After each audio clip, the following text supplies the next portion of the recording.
business. Been doing this an awful long time. We kind of started out as a light tackle fly fishing inshore operation, and we did that for years until I got the tuna bug. Now, I would say most of my business, at least from late May all the way through mid-September, is tuna fishing. And I'm going to talk to you guys about what it is that we do and how we do it, what we look for. But I'm also going to discuss some of the changes and patterns we've seen over the last couple of years, because nothing is dynamic in this fishery. Everything is fluid. It's important to understand that. So when it sounds like I'm talking in absolutes, I'm certainly not. Talking to the mic a little bit more. It's kind of quiet. Is it? All right. Is that better, guys? All right. So, in addition to owning one more cash charters, I serve for 3 terms on the Mid-Atlantic Fishery Management Council as the New York obligatory seat. I served for, that was 9 years. I served for 6 years on the Atlantic States Marine Fisheries Commission as the legislative proxy for the board. I started the American Solar Guides Association, which is kind of an up-and-running conservation group that tries to put value on conservation. In other words, there's a group of charter boat captains and guides that benefits not just from extracting fish from the ocean and filling up coolers, but also benefits from abundance and access to that resource. And to us, it's more important to actually have fish to target than how many we can put in the cooler. And I'm also a pretty prolific writer for Solar Sportsman, and I used to write for Sport Fishing. So I'm going to talk about some conservation stuff as we talk about bluefin and yellowfin, because it's all kind of connected to the recent access we've had. Okay, so what I do, let's see if that works. No, I don't have a cursor there. I don't really do canyon trips. I don't run out to the canyon like most folks do. I try to focus on that 30 fathom curve, even 40 fathoms. It depends on where the sand hills show up every year. I feel like once you get out into 300 feet and into the thousands of feet after you're in the canyon, it becomes really hard to jig and really hard to pop. We don't use any trolling gear. We don't even bring it on board. And, well, I'm not going to say we don't do any bait fishing. It's very infrequent. What we use the bait for really is to get fish on top, so you can throw a popper at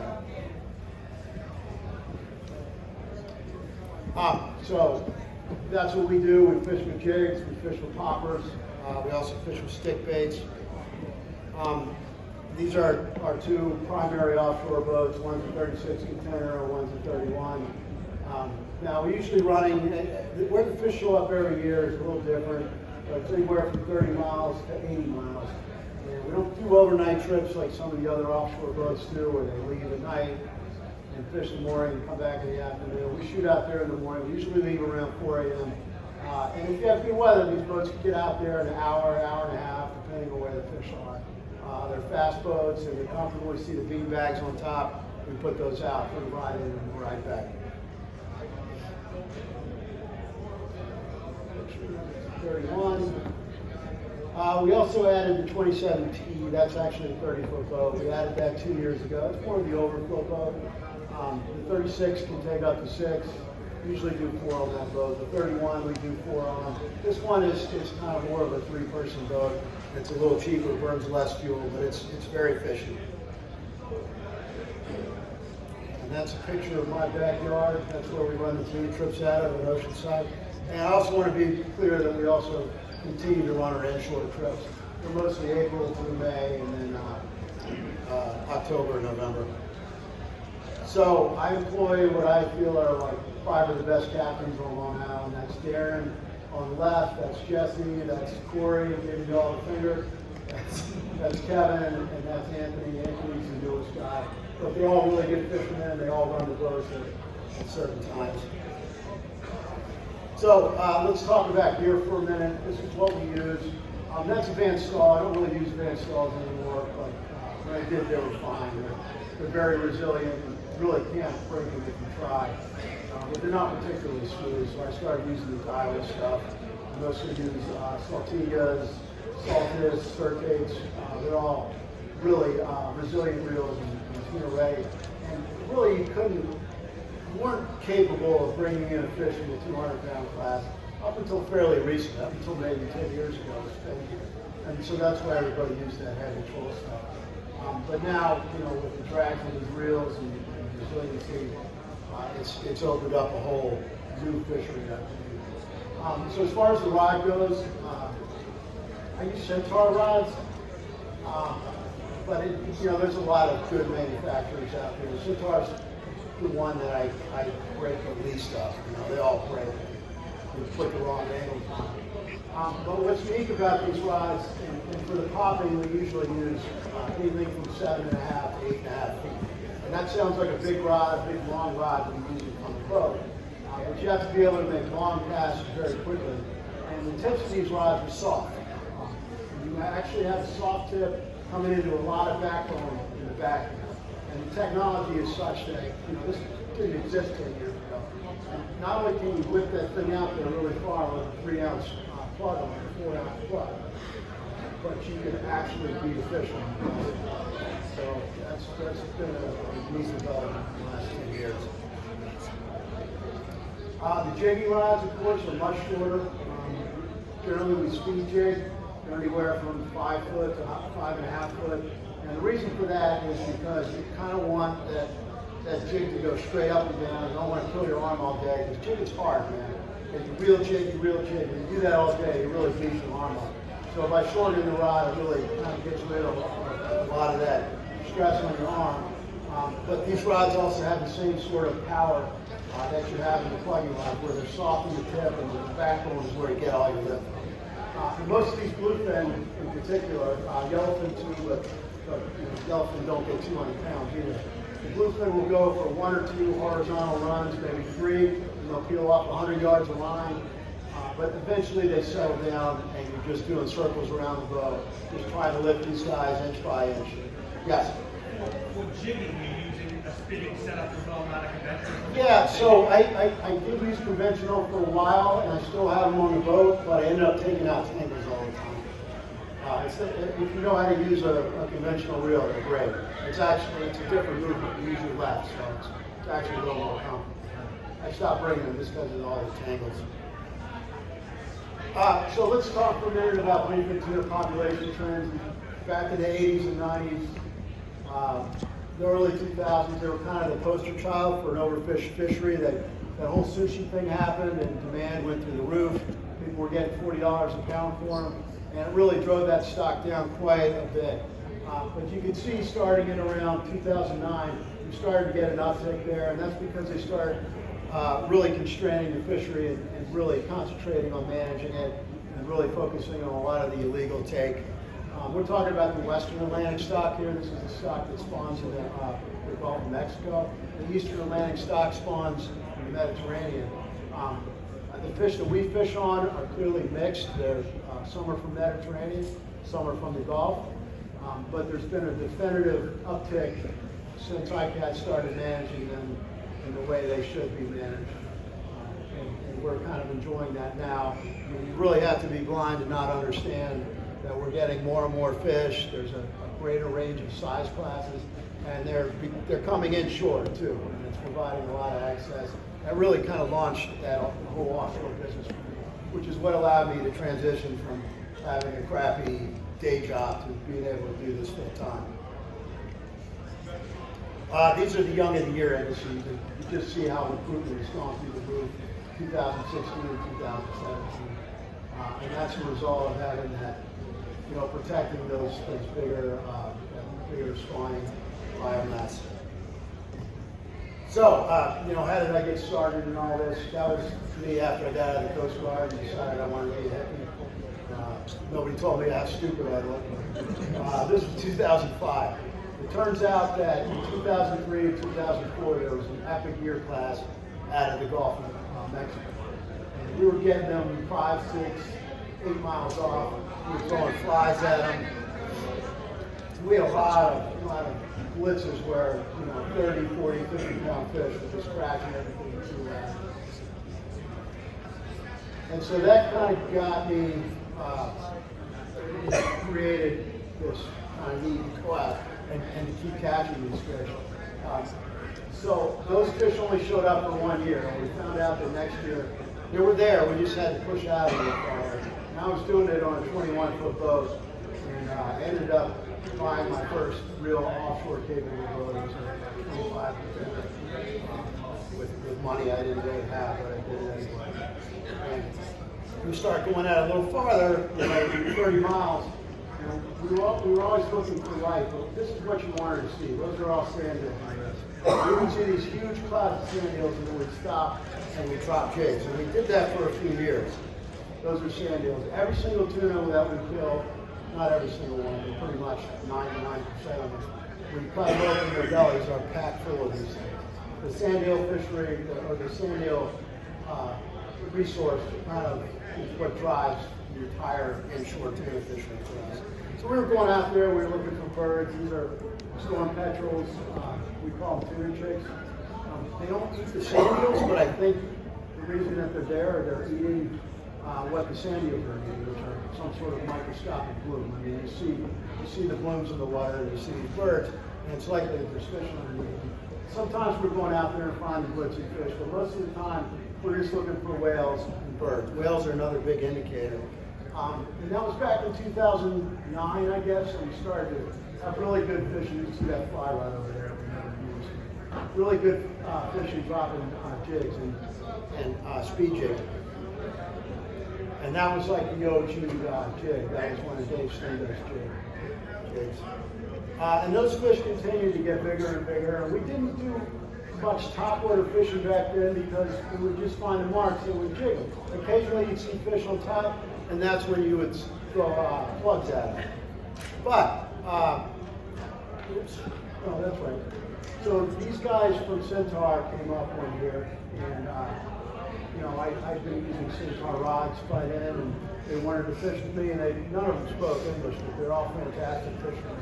And we got on the ground, there were a few whales, some birds, and these guys, but I wasn't marking anything.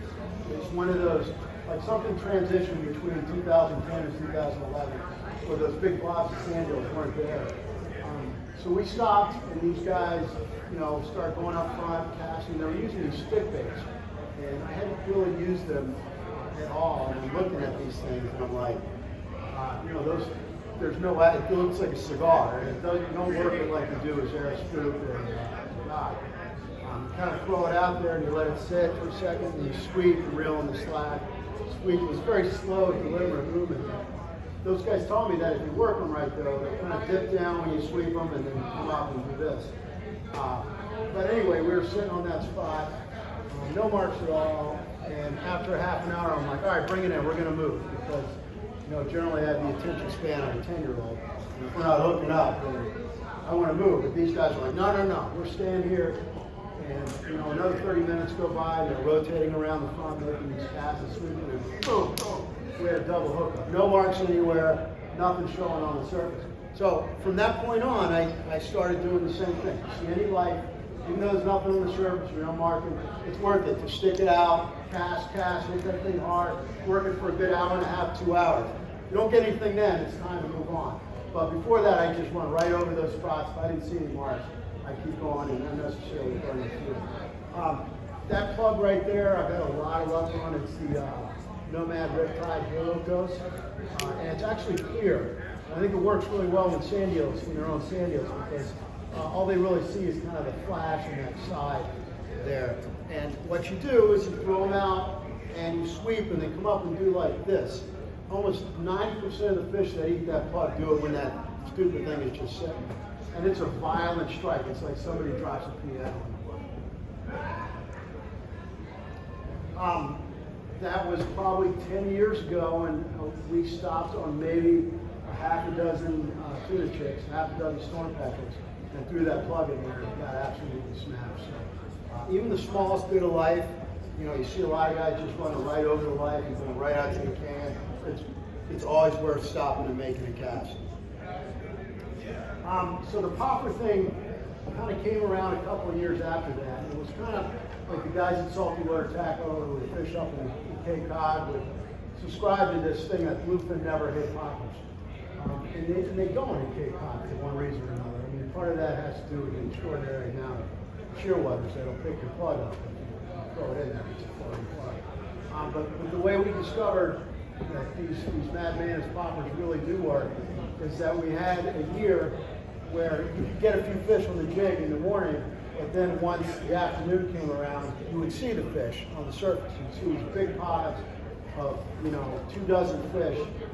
They'd swim under the boat, the water was clear, but man, you couldn't get them to anything. You throw stick baits, you throw ronsies, you throw jigs. So eventually we just out of trying everything, we started to throw poppers. And if you can manage to get one, so it's not a high success ratio because you're throwing at these pods of cruising fish 100 times. But eventually we found out there's always going to be one stupid fish that just eats out of pure aggression. I mean, they're clearly not feeding, but they're eating out of pure aggression. And we ended up, catching a lot of big fish that year, a lot of 70-inch class fish.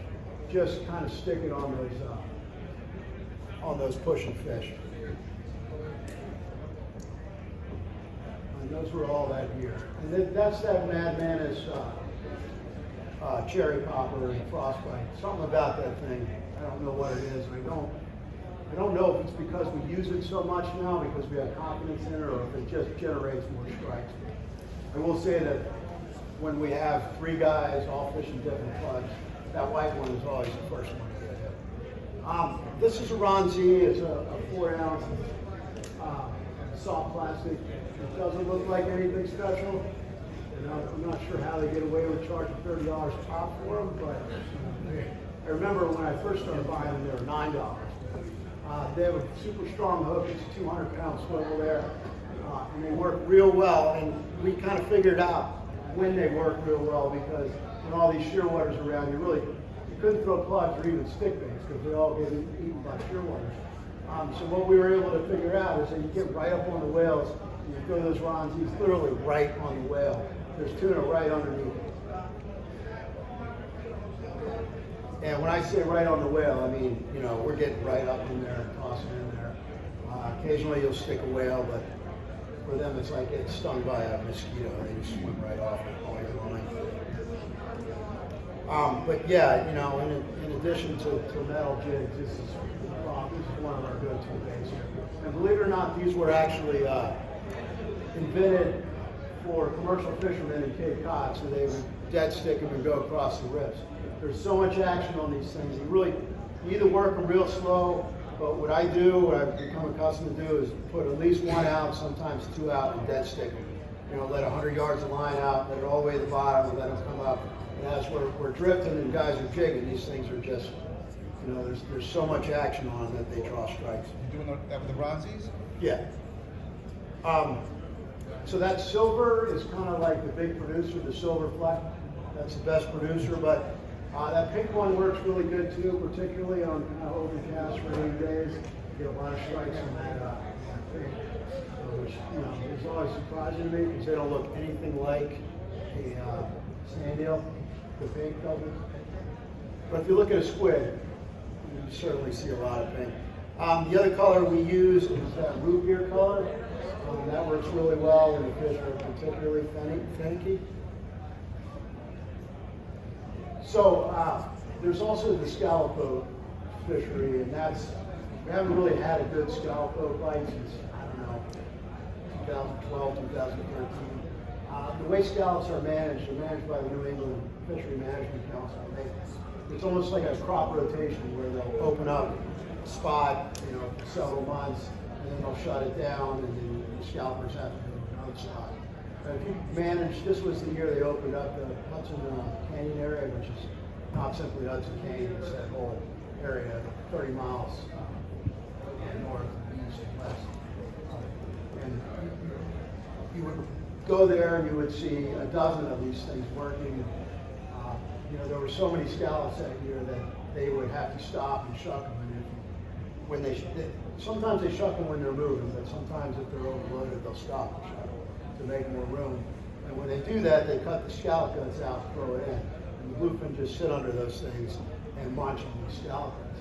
Now, there's 2 ways you can catch fish on this. You can go up to that boat and give them a case of beer or something. They'll give you a bucket full of scallop guts.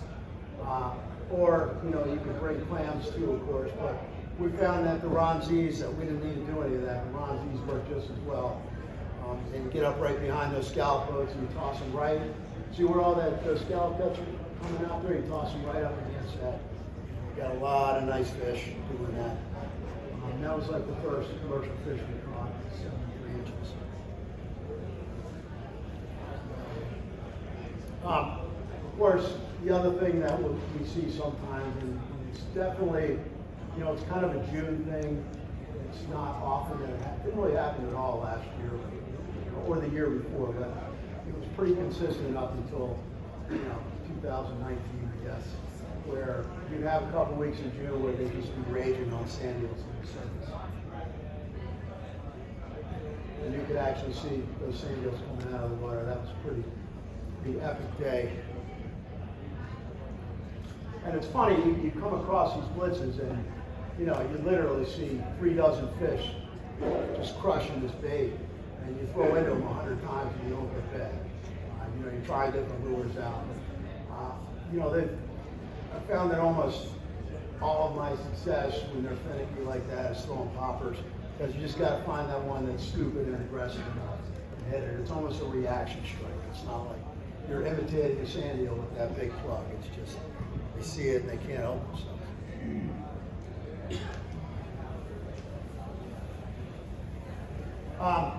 It's nice when you get fish this size they're blitzing. Not so nice when they're, you know, 300 pounders. You never know what you're going to run across when you see those blitzes. Sometimes they can be huge, sometimes they can be schoolies.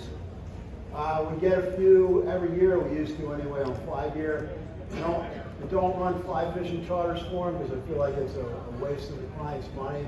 But we always bring fly gear along in case the fish are an appropriate size and we got them busting or boiling around the boat. But yeah, it's once you get over like the 80-pound range, it's stupid to do it on fly gear. And like I said, that's a belly and a bluefin and all full of sand. So in a normal year, the past 2 years have been different. I'm going to talk about that. You'd be fishing, you know, you'd be doing your bluefin thing all the way through June and into July. Usually sometime around late July, you catch one yellowfin. That one was on a Ronzi. And maybe you get 1 or 2 more bluefin, but that would be it. You wouldn't see another bluefin until December. These last few years have been anomalous, and I'll talk about some of the details, but we've had some really big yellowfin showing up a lot earlier in the year in July. And, you know, there's a couple of things that are different about targeting these. You know, we definitely use a lot more metal. That pink nomad jig right there, you can see the big fins on that. You usually don't see yellowfin inside of the canyon with those big fins, but we have the last couple of years. That pink glow nomad jig is kind of like, accounts for probably 75% of our fish. Something about it, I know that it glows and it's pink, but you kind of figure out that some stuff works and some stuff doesn't. And that is one of the things that absolutely works. Another thing we do with yellowfin that doesn't necessarily work with bluefin is that we find the skipjack. And you'll see the skipjack or albies busting on the surface, you know, in July and August. And I know a lot of the these big sport fish, you know, they kind of motor up to it and see the mate go up. They're just skipjack, let's keep going, and they keep rolling. But what I do is we sit on them when we throw big plugs, and the yellowfin come up from underneath these guys and smash the plugs. And they're usually bigger yellowfin too. You can also catch these things, are real fun on fly rods and spin gear, but you don't really eat them. They're beautiful fish, a lot of purple and blue in them. But it's those yellowfin that we're after. And, they're absolutely underneath those skipjacks. So if you see them out there, do not keep going, mark them. The other thing we look for with the yellowfin are these cowtoes rays. If you can find them offshore and drop jigs underneath them, a lot of times there's yellowfin under them. I would have said years ago that worked for bluefin, but I haven't really seen bluefin under them in several years. And the last thing we do is look for dolphin. Follow dolphins. you get a popper in front of the lead dolphin for school like that, they don't even have to be feeding them. You just have to be cruising. And even if you see a handful of them, it's always worth throwing at them a few times. We catch a lot of fish that way, throwing at the head dolphin. So I included this shot. I mean, it's a nice fish. It's not, an extraordinary fish, probably 80 pounds. But it was the only fish that we caught that day. I was on the radio, I was on my end range with everybody. I had guys out of the Canyon, I had guys out of the Coimbra, I had guys way south, and nobody was doing anything. We were at the Virginia, and we stopped there because we found some dolphins. And, we just stuck on those dolphins, cast. And, I didn't have, under normal circumstances, I probably would have gone and looked, but I had guys all over the place. But eventually we just stuck on those dolphins. We had that one fish, and it was pretty much the only fish the fleet saw that day. So, yeah, I mean, it always annoys me a little bit when I come back and everybody's like, "How many did you catch?" Sometimes it's not about how many you catch; it's about that one you catch. And that fish really meant a lot that day. We were all pretty stoked. And of course, we also look for those tuna chicks too. A lot of nice yellowfin under those tuna chicks, just blind casting poppers on. Once you get into like August, so I always throw the net before I go out, and I get a couple hundred of these things, put them in live well. Absolutely, we get fish on bait, but what I really want to do with them is get fish, pull it around the boat so guys can catch them with poppers. A lot of big fish this year doing that. You can get them on fly. It's nice to get these small ones, but it didn't work out so well with this bigger one. You can see that rod. There's just like a point where the fish are just too big for fly gear. That's a 14 weight too, which is about the biggest you can get. Also in August, late August and September, now you start seeing these things in June on the buoys. And we've been pretty fortunate to have, we have the weather buoy. There's also a couple of whale monitoring buoys, and the wind power companies have put a bunch of monitoring buoys out there, and they change them up every year. So it's not exactly easy to stay on, but we've had, maybe a half a dozen buoys that we could jump on the way out and the way back in. And we've had good Mahi runs underneath. It's interesting because you talk to the guys in North Carolina and they say they don't have a Mahi fish. So I'm kind of thinking, maybe this is one of those climate change benefit fisheries where they're moving their way north. So anyway, you start to see them in late June, and they're all about this big under the buoys. But they grow so fast. These fish will live to be 2 years old. That's about the extent of their life. So they grow very quickly, and once you get into August and early September, they're 30 inches. Once you get into early October, they're all 40 inches and upwards of that.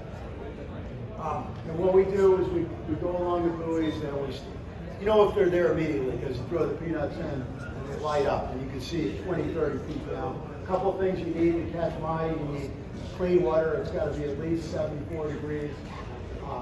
And if you have this, clean water is important. You just really don't see them in dirty water. So you pull up to that buoy, and you got those conditions, you throw peanuts in, and they light up right away. You can see them. You get a lot of nice ones on the fly here too. Last year we had some particularly big ones.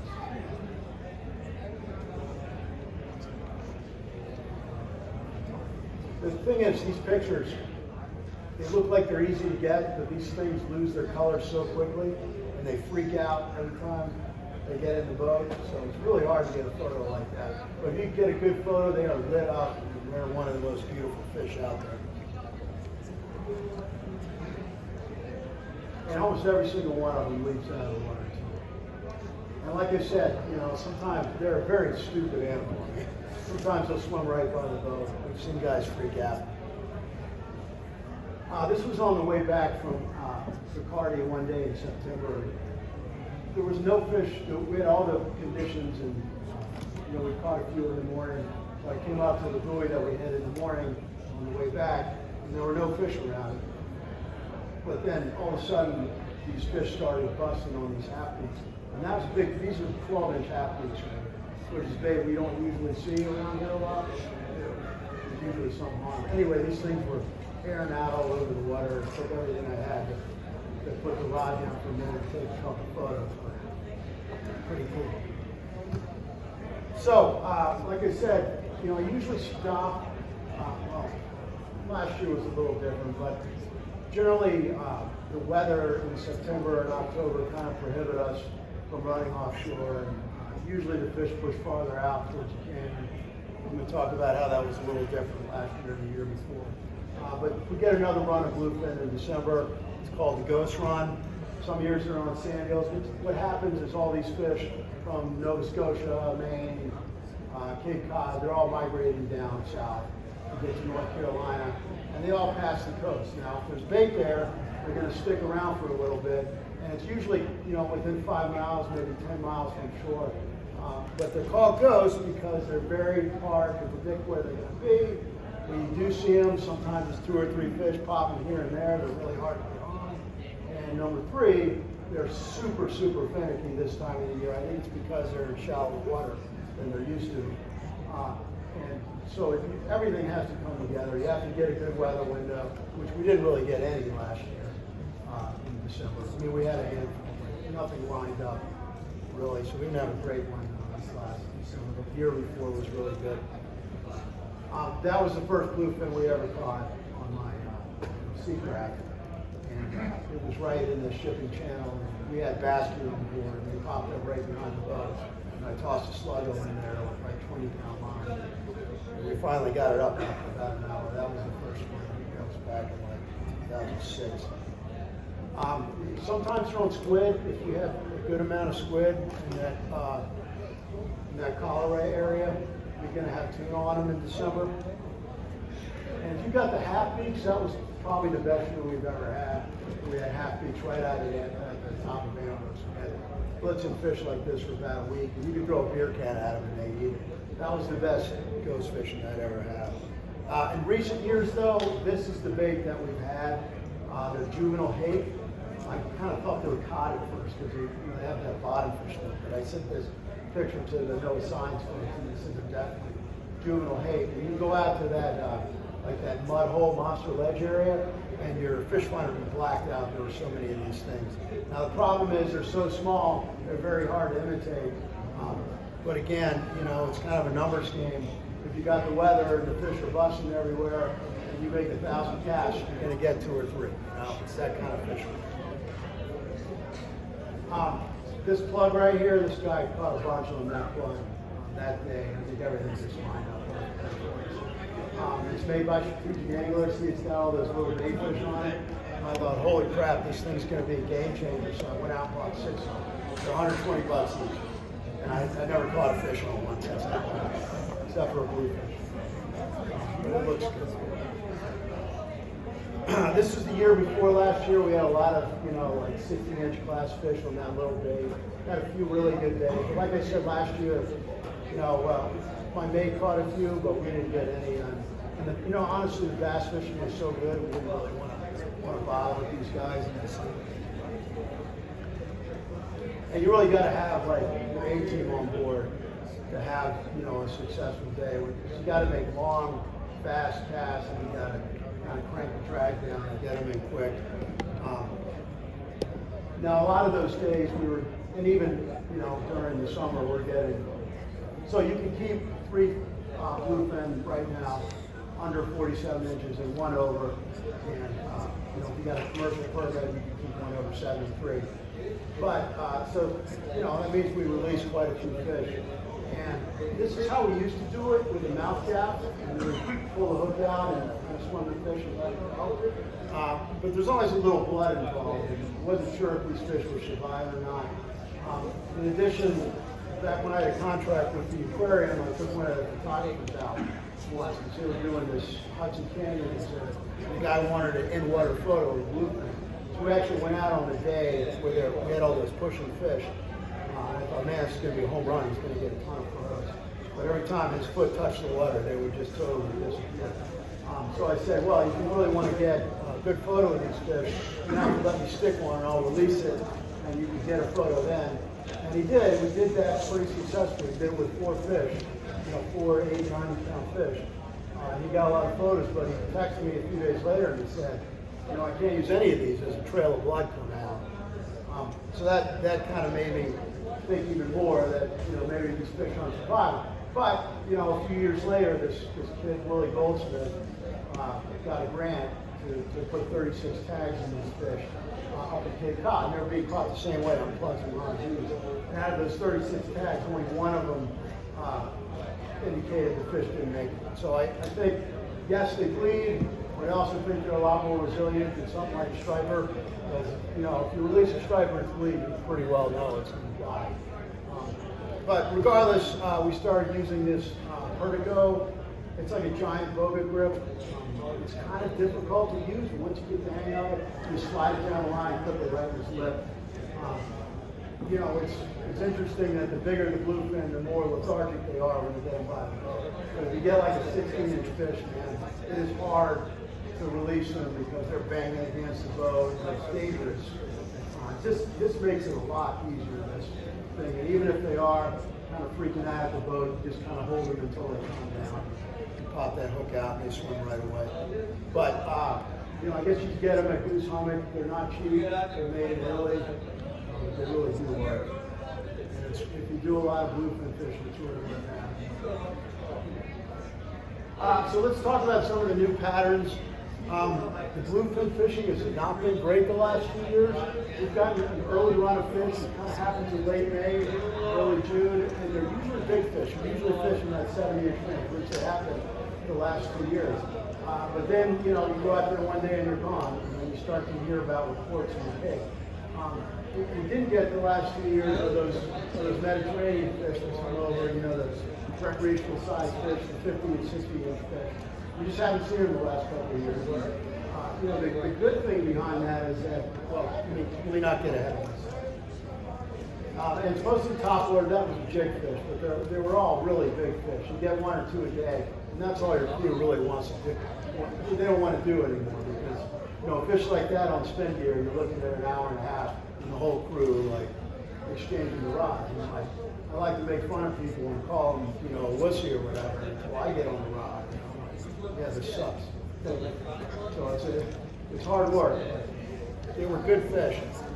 The benefit of having these things leave, though, is that the yellowfin moved in a lot earlier.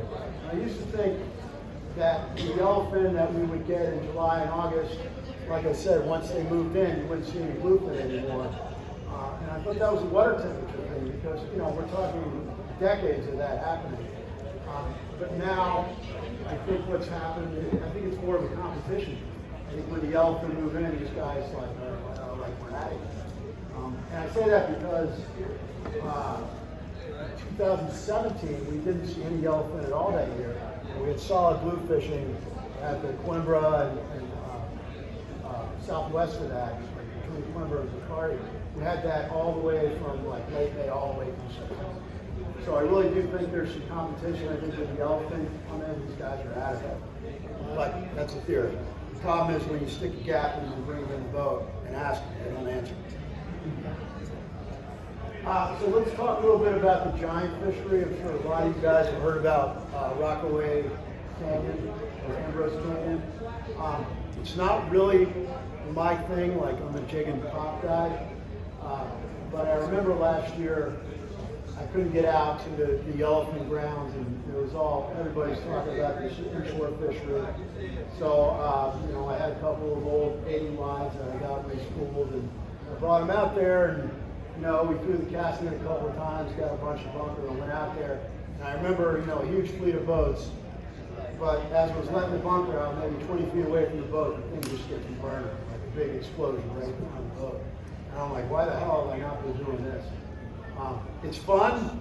Now, this was 2 years ago. Last year, there were some fish caught, but certainly not as many as the prior year. And the question still remains in my mind, have these fish always been here, and just nobody's really targeting them until a couple of years ago? And I think the answer to that is probably yes, because for as long as I can remember, you would see these guys rolling through bunker schools and blowing up And people would throw poppers at them. Occasionally, somebody would hook one. It was very rare that they actually landed it. But it was, you could chase them around all day and throw poppers and not catch a darn thing. But once people started to realize you could go out there and fight a bluefish or a bunker and fish them on this big gear that you catch them. I think that happened 2 years ago. A lot of guys from the Cape kind of came down here to fish and showed everybody else how to do it. I think the reason we didn't have as many fish this year is because they probably, got seriously harvested the year before. But there are fish there, and there's also that June fishery with big fish where guys get them on spin here too. It's not really my thing, but I have been doing it, and I gotta admit it's real fun. We've got Mikey in on that day. Now let's talk about the squid boats. That was, I would say it's a new development, but it was off the hook. That's a scallop boat, but I couldn't find a picture of the squid. But it was the same sort of deal. We have 5 wells full of peanuts, and this is October, even into November. And we're going out behind these squid boats, and when you start throwing those peanuts out, it was the most extraordinary fishing I've ever seen for yellowfin. And they were all nice fish, 80 pounds and north of that. And it was just like lock and load. And frankly, it was kind of dangerous. It was like, I'm on the floor, the floor's all bloody, and there's 5 fish there. I'm trying to gut them, and 2 guys are hooked up, and just like somebody was going to get hurt. That way. I mean, it was awesome, but it was also complete chaos. And they were all good fish. No, I think that one was on bait, but we definitely caught some on poppers that day.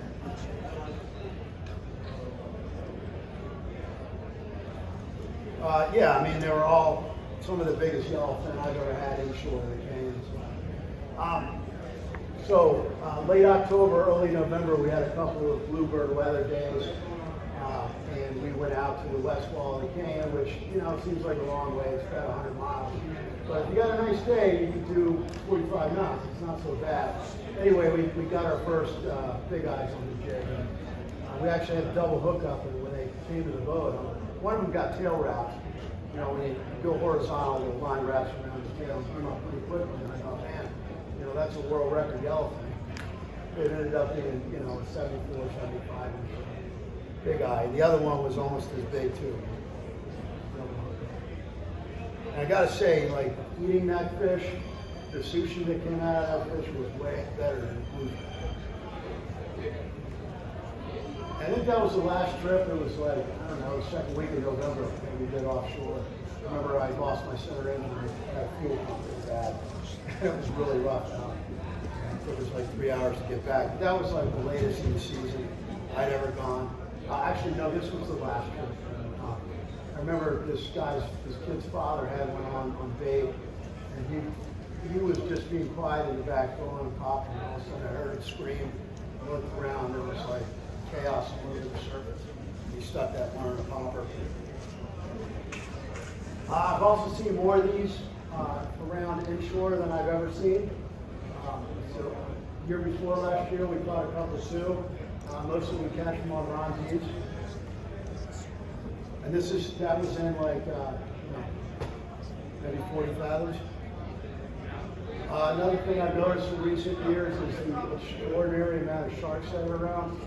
It kind of makes you scratch your head when there's all these shark conservation organizations. It's like, there's so many sharks, mostly duskies and brown sharks, but we also see plenty of tiger sharks.